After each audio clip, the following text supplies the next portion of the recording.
over how the tar sands gets here. So it starts in Canada. Mark kind of went over this a little bit. There are 5 pipelines, lines 1, 2, 3, 4, that bring it into Superior, and a 5th one called Alberta Clipper, and that brings it into Superior, which is sort of a hub for these. The Alberta Clipper has been proposed to expand it to 800,000 barrels per day. Enbridge, at least in Sarah Cope's opinion, is illegally upgrading that pipeline right now without a permit. So we are calling on Secretary Carey to intervene, and I can talk more about that during Q&A if there are questions. We also learned earlier this week that Enbridge has applied for a permit in Minnesota to reconstruct and expand their line 3, meaning we'll see even more oil coming into Superior. Once in Superior, there are 4 pipelines that carry the oil. One is called Line 5 that travels over northern Wisconsin through the Upper Peninsula. This has been getting a lot of attention lately because it goes under the Straits of Mackinac, where Lake Superior and Lake Huron meet. This is a picture taken by National Wildlife Federation that shows the pipeline is exposed, leading to many to have big safety concerns, because if this were to rupture, that could be an absolute disaster.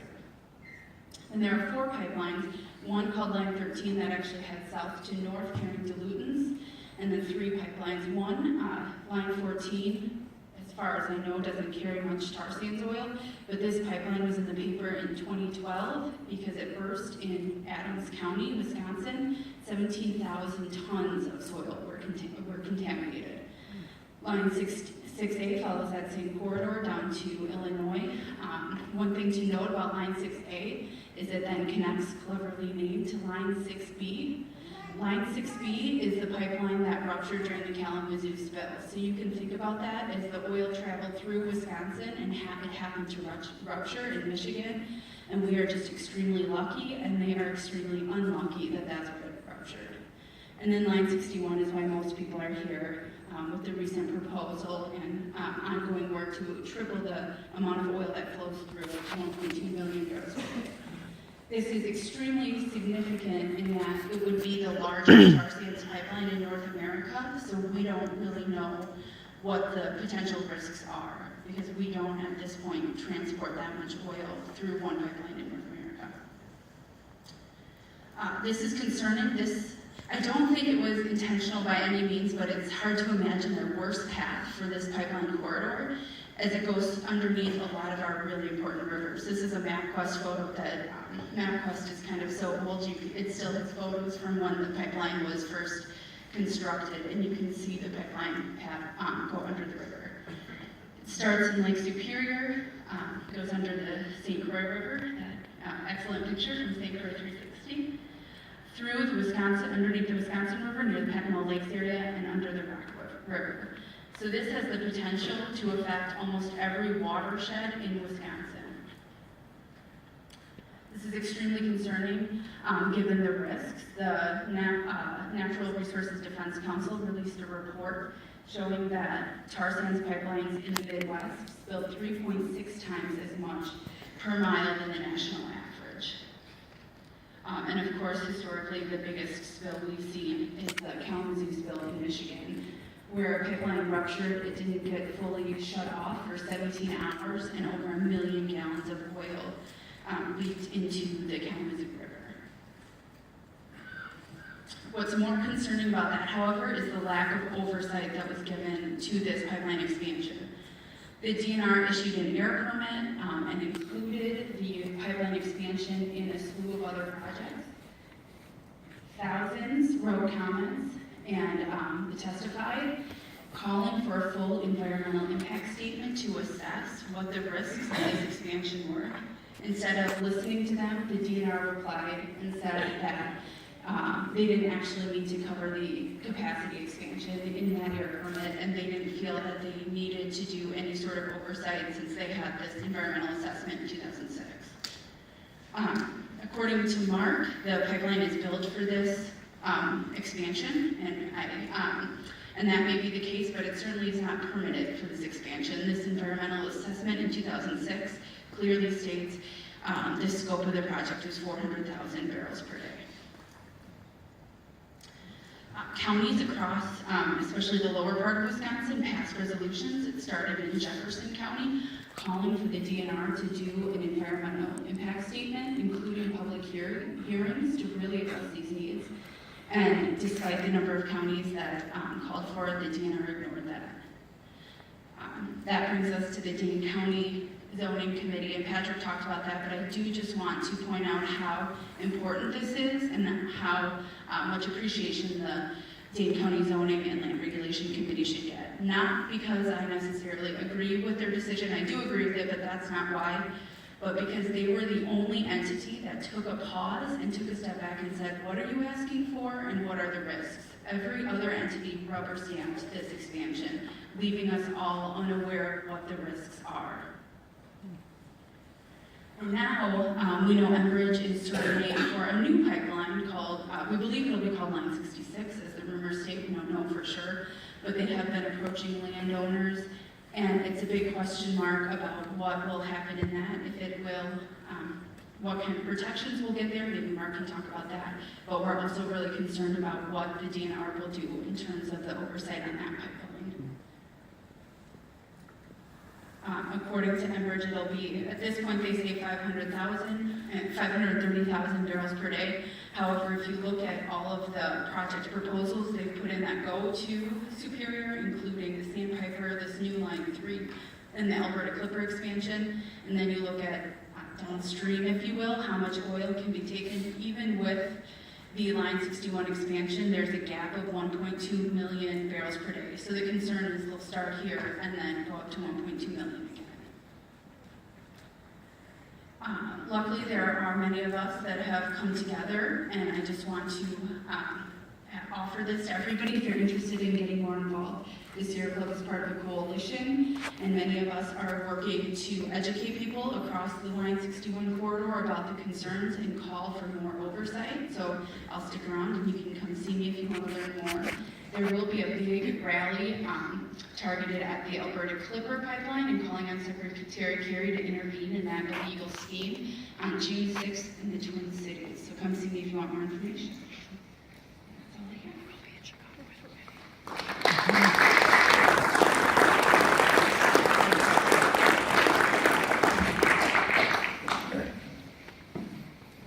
We're going to take a short pause in the program simply because our final speaker is like probably 2 miles from here now. So the pause in the program, actually, I'm going to take moderator's prerogative and just ask a question of the panel that's been kind of on my mind.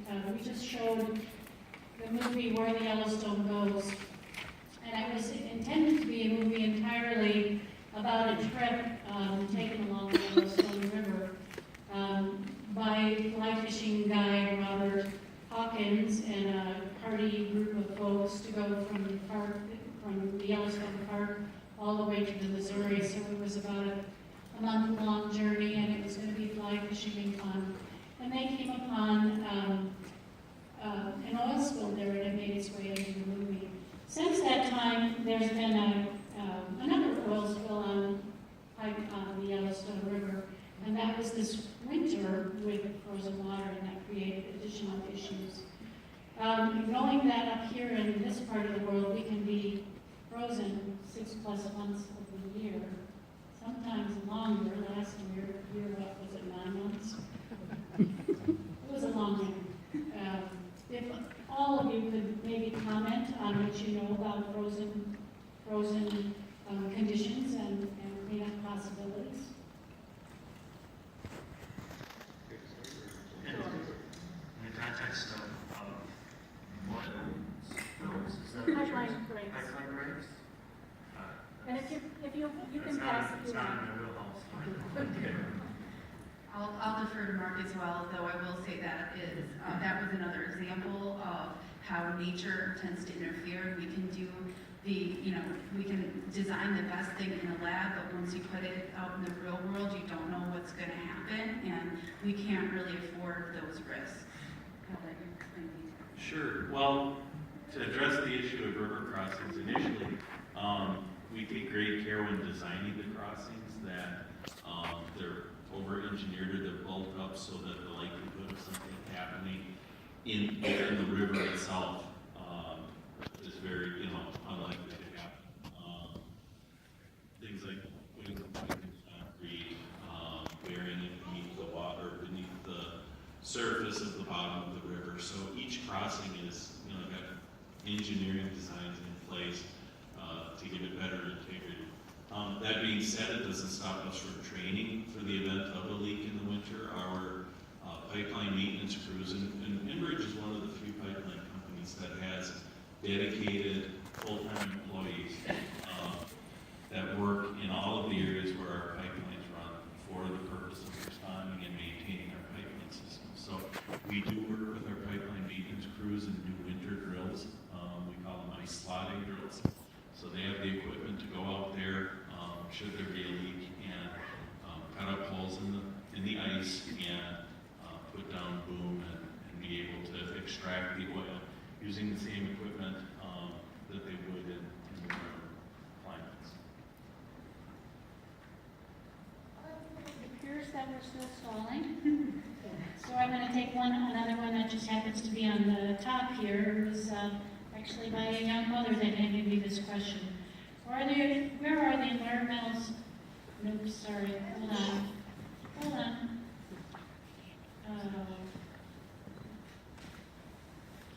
I lost it. Oh, here we are. What can we do statewide or regionally to make sure no further development goes into fossil fuels and instead is invested in renewable energies? So maybe for Enbridge, if you actually do renewable energy, you might want to switch the question a little bit. But the rest of you, if you have something that you'd like to answer with that. Yeah, I can touch on that briefly in that Enbridge's stand is, we want to change with the market demands as well. And we do have a green energy portfolio, and we do fully intend to expand that as the market transitions from less dependency on fossil fuels and more towards green energy. So that fits in our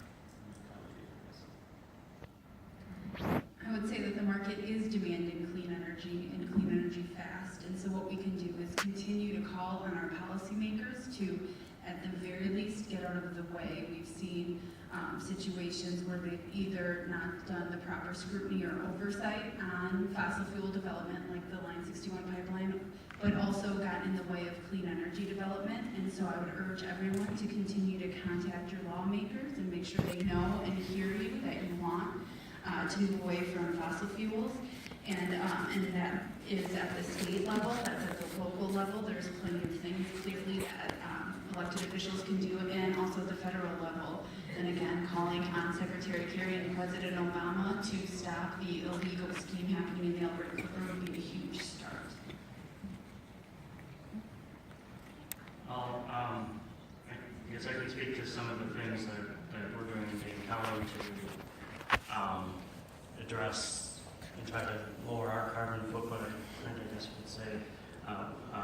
Several, maybe 2-3 years ago, the county board passed some principles of sustainability, give us a framework of developing policies around upgrades to our facilities and whatnot, that we're doing so in a manner that creates efficiencies, reduces energy usage, uses green roofs, things of that nature. We've also invested in developing facilities at our landfill to create CNG from the methane coming off of the landfills. So capturing that rather than just letting it go into the atmosphere, capturing that, converting it to fuel that we're using to power county vehicles. We also have changed some of our procurement processes to include, for example, when we go to bidding contracts, that we give preference in our store to local businesses, so that when we are buying goods and services, that we're reducing the miles traveled, whether it be for staffing or for food or things of that nature. So those are some things that we're doing. Thank you. Sorry for the interruption. We do now have our final panelists with us. I am very pleased to say Pipeline Safety Trust out of Bellingham, Washington. Rebecca has years of experience working across the country with communities, landowners, and regulators to promote pipeline safety. So let's welcome Rebecca.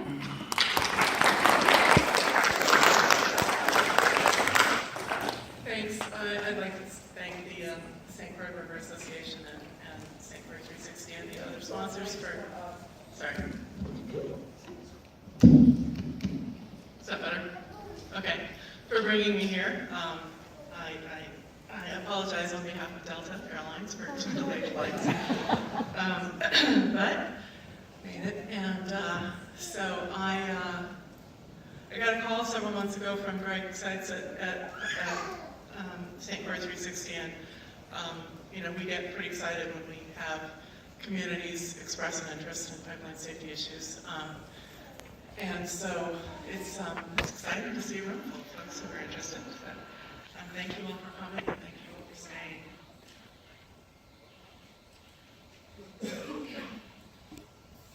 By way of background, and just tell you a little more about the trust. It's the only national nonprofit that works on pipeline safety issues nationwide. It was formed 15 years ago. There was a pipeline explosion in Lebanon that started this morning. And a 16-inch hazardous liquid line ruptured, spilled 250,000 gallons of unleaded gasoline into a creek that runs through Bellingham, through a city park, pretty much right in the middle of town.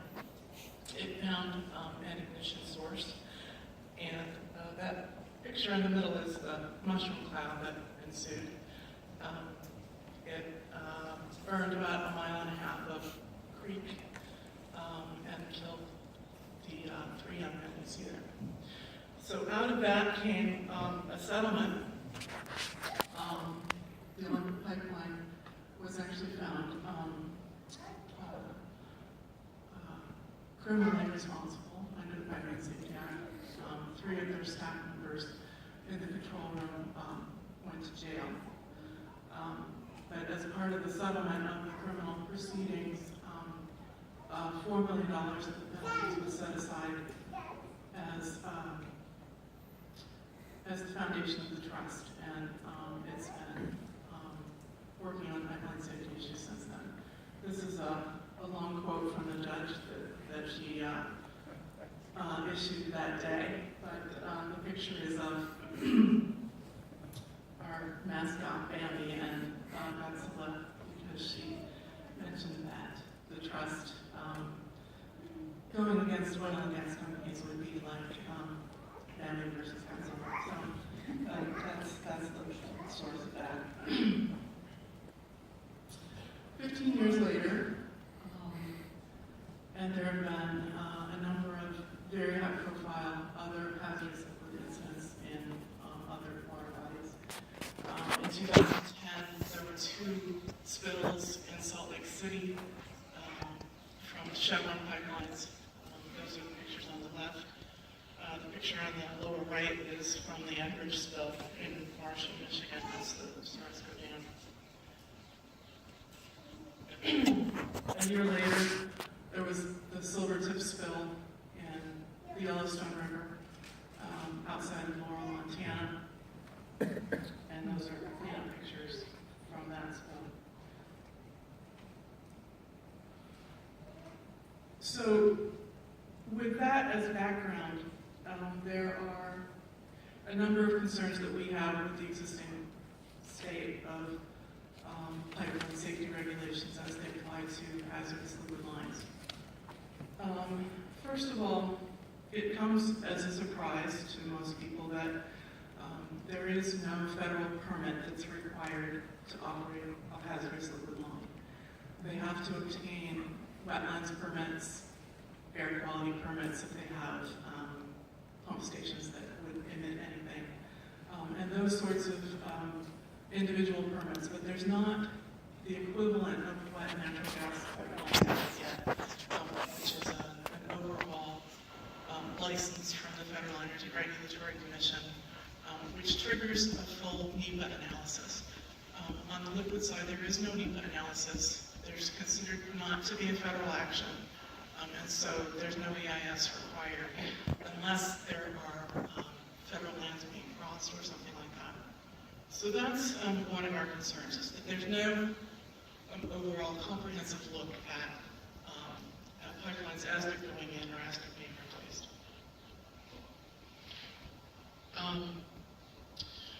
I'll talk a little bit about integrity management rules. Those, and I apologize if I'm covering things that other people have covered because I didn't hear you. Integrity management rules are a set of rules that apply to certain types, pipelines that run through certain areas, and they're called high consequence areas. On the gas side, if a line runs through a high consequence area, these rules apply. On the liquid side, if a rupture could affect a high consequence area, then these rules apply. And these are the rules that you think of when you think of operators having to inspect their lines, run smart pigs through them, do corrosion analyses, check for anomalies, and so forth. Right now, those rules apply only to 44% of the hazardous liquid line miles in the country. On the gas side, it's even less. It's only about 7% of the natural gas transmission lines. The number of inspectors and the quality of inspections is too low. PHMSA, the Federal Pipeline and Hazardous Materials Safety Administration, which is a small sub-agency of the Department of Transportation, which is the regulator for pipelines, has about 110-ish inspectors for about 2.5 million miles of pipeline. So inspections aren't what you would think about when you think about a building inspector going to look at a pipeline. They don't go look at the pipeline.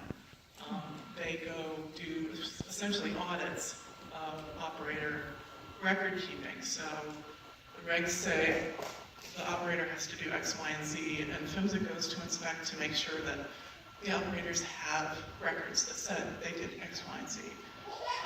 And I'll get to a particular example of an inspection problem a little bit later. Automatic valves and leak detection, rupture detection issues. There aren't prescriptive rules that require automatic or remote control shut-off valves in any particular place. It's really left to an analysis by the operator to determine whether or not they believe it's necessary to protect the high consequence area. It's a very difficult rule to enforce and require additional valves.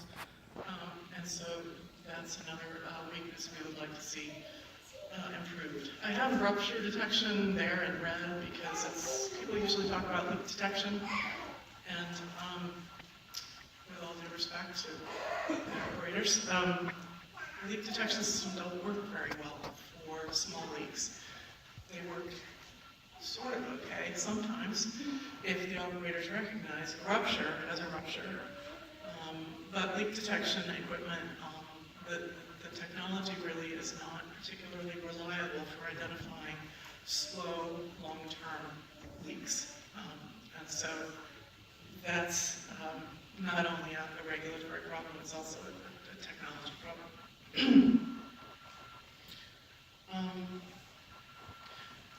There are always transparency issues. I'm sure that all of you have run into some of those and trying to get information about the pipelines of concern that are around here. Spill response plans are now sort of available from PHMSA if you're willing to wait many months to get them, and if you're willing to see heavily redacted copies. Pretty much anything that is of use to somebody who's concerned about the quality of the spill response preparation is redacted. Response times, where location caches are, where equipment caches are, what's in the equipment caches, and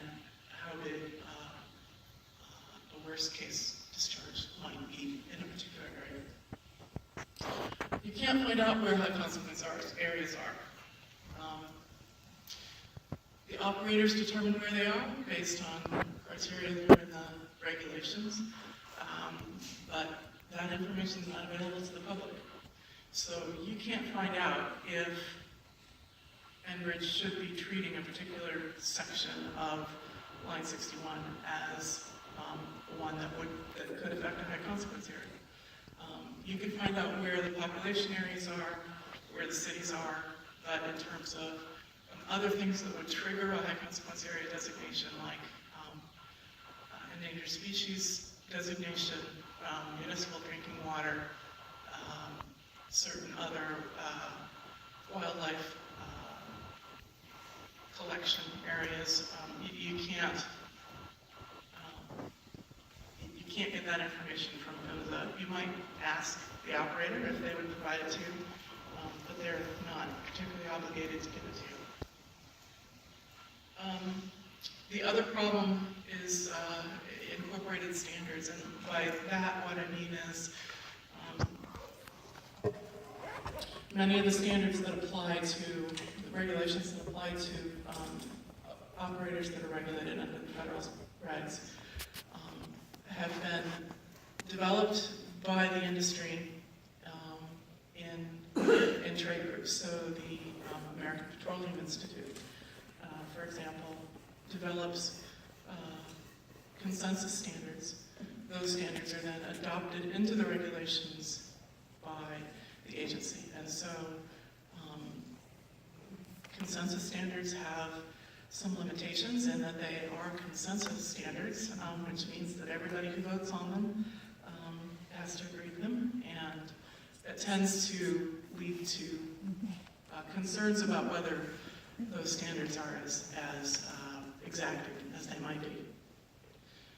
And then there are a whole host of issues related to questions around the transport of tar sands crude, particularly with respect to cleanup technology, but also some outstanding questions as to whether and to what extent they may affect the pipelines themselves. So the trust has done a lot of work over the last 15 years to develop relationships both with regulators and operators and the public. We strongly believe that each leg of that three-legged stool is necessary for a strong pipeline safety environment. The operators, the regulators, and the public all need to be informed and interested and working towards keeping pipelines and communities safe. One of the things that we have accomplished is to get a lot more data available about how operators and pipelines are performing. And so the next couple of slides are things that we do know from data that's available from PHMSA. And this, you can't probably read the numbers, but this is a graph of what are known as significant incidents over the last 10 years on hazardous liquid transmission lines. And as you can see, that trend is going up, which means that there are an increasing number of significant incidents on hazardous liquid lines in the country. And it's a little disconcerting, not only that they're going up, but also that they're going up since the integrity management rules went into place. So liquid operators started having integrity management rules applied to them about the same time that this trend line started ticking back up. So that's a bit of a mystery, but it's certainly something that we're concerned about. One of the other things that has happened in the last 10 years, 15 years, is that PHMSA now has a national pipeline mapping system available online. It's terrible, it's horrible, it's clunky, it's awkward to use, but it is the only source for finding out where pipelines are accuracy only goes to plus or minus 500 feet, so please don't rely on it when you're digging a trench in your yard, because it's not going to be in the right place.